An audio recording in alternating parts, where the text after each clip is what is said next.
Halo, selamat datang di channel Ruang Taktik. Di video kali ini, kita akan analisis bagaimana taktik AC Milan bersama pelatih barunya, Paulo Fonseca. Musim lalu di bawah asuhan Stefano Pioli, AC Milan finish sebagai runner-up di Serie A. Sekilas, ini merupakan torehan yang nggak begitu buruk. Namun manajemen Milan tetap tidak puas dengan hasil ini. Honeymoon phase Pioli di Milan dianggap sudah habis. Permainan yang tidak mengesankan dan sederet kegagalan di kompetisi Eropa jadi indikasinya. Selain itu, di bawah Pioli, Milan menelan 6 kali kekalahan beruntun dari rival sekota, Inter Milan. Pada pertemuan terakhir, kemenangan Inter atas Milan menjadi penentu keberhasilan Il Nerazzurri menyegel gelar ke-20-nya. Hal ini tentu menjadi aib yang sangat memalukan bagi Milan.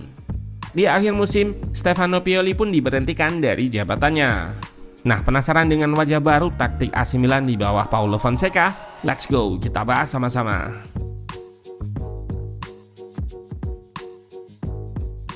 Ada beberapa nama pelatih yang dirumorkan jadi pengganti Pioli, seperti Roberto De Zerbi, Antonio Conte, hingga Sergio Conceição.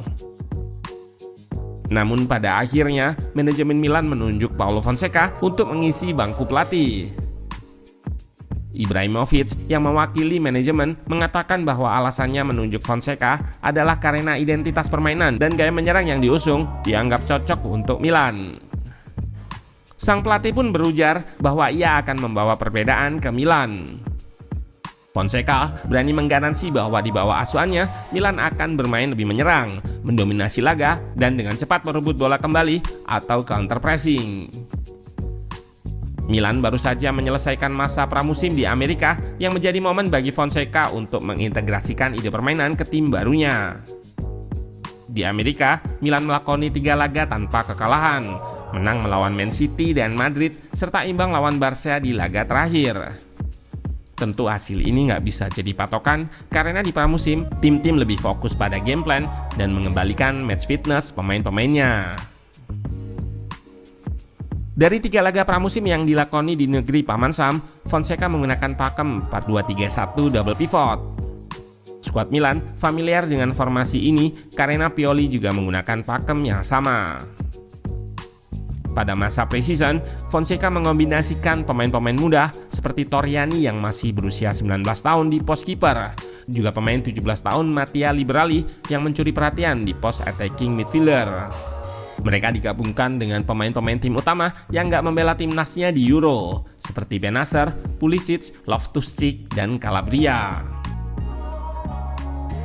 Saat bangun serangan, Milan mengusung permainan build-up konstruktif dari belakang.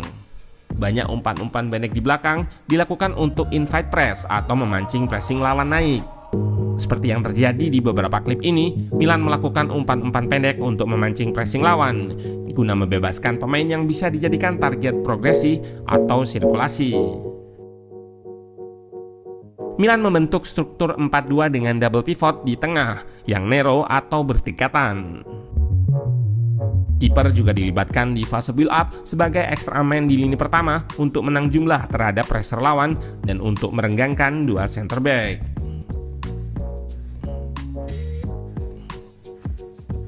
Kiper ini juga bisa berperan sebagai progresor untuk melepaskan umpan direct ke depan jika semua opsi umpan terdekat di-marking oleh lawan. Pada pramusim, build-up direct ini kurang optimal karena kemampuan long ball Torriani yang masih mentah. Skema direct ini bisa berjalan optimal dengan Maignan yang lebih bagus distribusi bolanya. Sedangkan di depan, striker Milan drop atau turun berdiri sejajar dengan gelandang serang.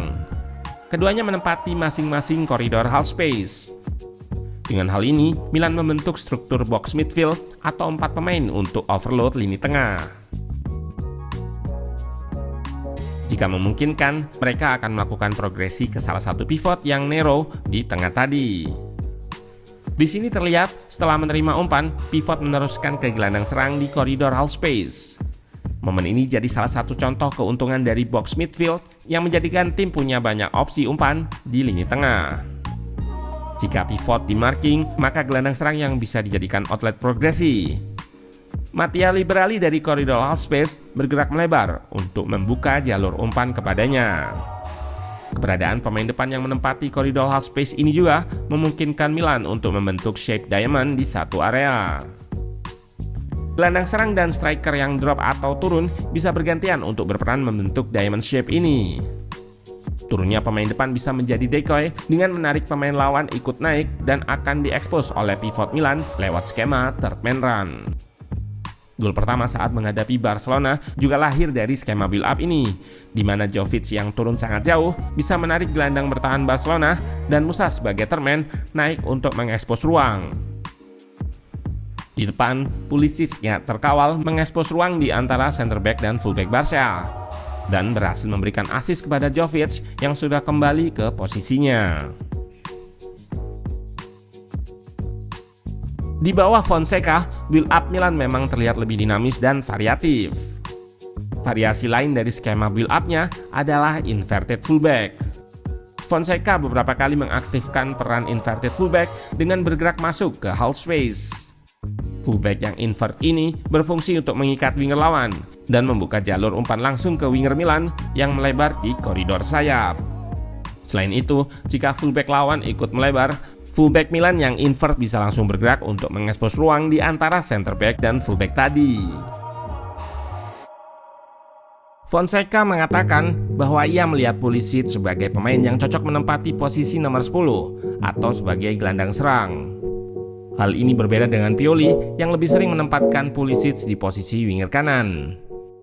Pada posisi nomor 10, ia lebih punya kebebasan untuk bergerak dengan area bermain yang lebih lebar dan luas.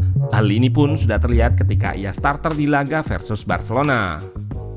Pada gol pertama, Pulisic bergerak mengekspos ruang di half space kanan sebelum melepaskan assist ke Jovic.